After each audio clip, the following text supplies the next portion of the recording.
Okay, tonight I'm going to make a recipe for you by Hungry Girl. This is called Hungry Girl's Scoopable Apple Pie.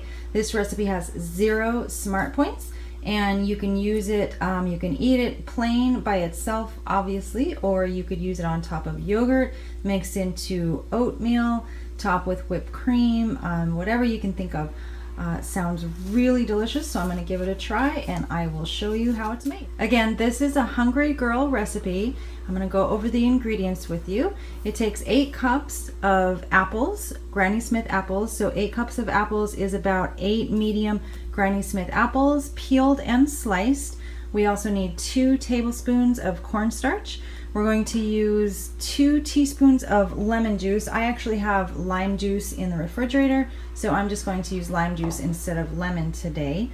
The recipe also calls for 3 tablespoons of Truvia. I'm going to leave the Truvia out of the recipe. Not going to use any sweeteners or sugar substitutes this time around.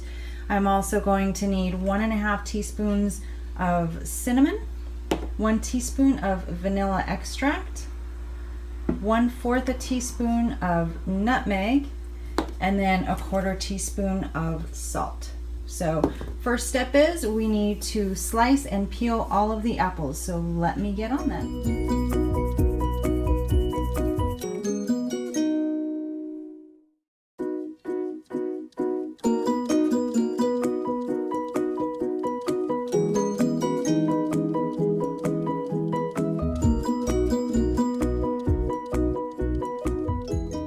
Okay, so I have my apples all here nicely sliced, and we're going to add these to the slow cooker. Before we can do that, I need to actually spray the slow cooker with a light coating of spray oil.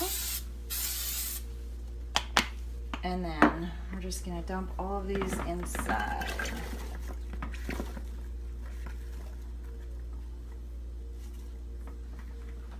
Okay, next we need to add 2 tablespoons of the cornstarch to 3/4 cup of water and whisk. Try to get all of that out of there. Okay, whisk it up.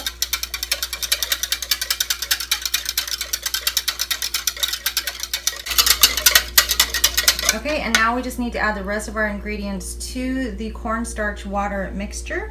So I have 2 teaspoons of lime juice. Again, the recipe calls for lemon juice, but since I have lime already, I'm just going to use 2 teaspoons of lime juice. And a little whisk. And then here I've got, the recipe calls for 1.5 teaspoons of cinnamon, but I really like cinnamon, so I actually use 2 teaspoons of cinnamon and then 1/4 teaspoon of ground nutmeg. So we're going to add that to the mixture and whisk it up.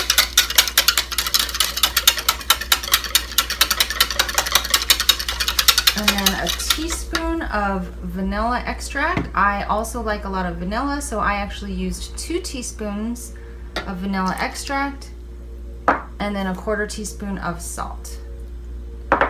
So we're just going to whisk all of the ingredients together. It smells really good.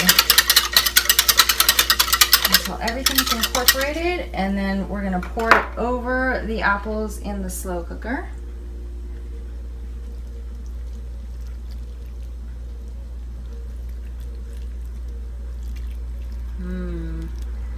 And then get all that cinnamon out of there.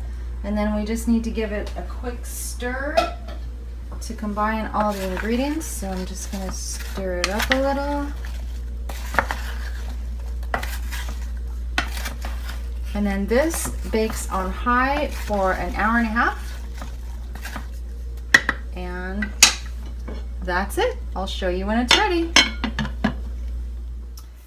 Okay, so my slow cooker says that this is done. It's warming right now, but when I tasted it, I don't know. I feel like the apples are still pretty crispy, and it's not like as cooked down, and I don't know. It's not like apple pie filling-ish to me.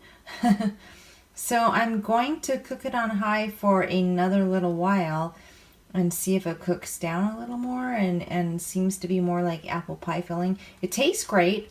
It tastes really good. Like it's apples with some flavorings, some cinnamon and some spices. So it tastes really good, but I want to see if I can get it more like apple pie filling.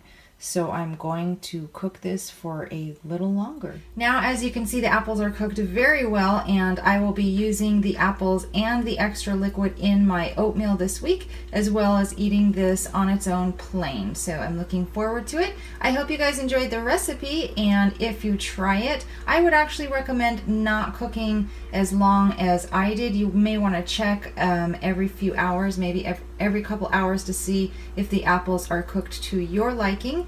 And if you do try it, let me know down below if you liked it and how the recipe turned out for you. Thanks for watching.